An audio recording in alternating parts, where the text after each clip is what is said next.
कांग्रेस में लोकसभा चुनाव 2024 की तैयारियों के साथ ही कुछ विवादित मुद्दों को हवा देने की कोशिश लगातार की जा रही है। अखिलेश यादव की चेतावनी के बाद भी समाजवादी पार्टी के राष्ट्रीय महासचिव और पूर्व मंत्री स्वामी प्रसाद मौर्य की जुबान पर लगाम नहीं लग पाई है।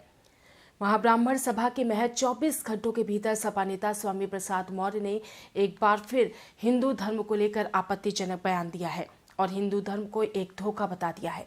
दिल्ली में एक सभा के दौरान स्वामी प्रसाद मौर्य ने कहा कि यही बातें राष्ट्रीय स्वयंसेवक संघ के संघ चालक मोहन भागवत और प्रधानमंत्री नरेंद्र मोदी ने भी कही हैं, लेकिन कभी विवाद नहीं होता है। उन्होंने कहा कि असल में हिंदू धर्म धोखा है और कुछ ऐसे भी लोग हैं जिनके लिए यह सिर्फ धंधा है। उनके इस बयान पर फिर से हंगामा खड़ा हो गया है। हिंदू एक धोखा है और वैसे भी 1995 में माननीय सर्वोच्च न्यायालय ने अपने आदेश में कहा था हिंदू कोई धर्म नहीं, ये लोगों के जीवन जीने की एक शैली है।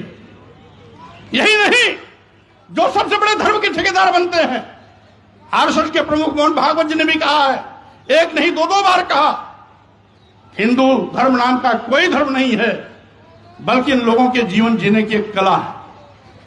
देश के माननीय प्रधानमंत्री जी ने भी कहा, माननीय मोदी ने भी कहा, हिंदू धर्म नहीं है। और अभी 1-2 महीने पहले माननीय गडकरी जी ने भी कहा, एक मीडिया कॉन्क्लेव में कहा।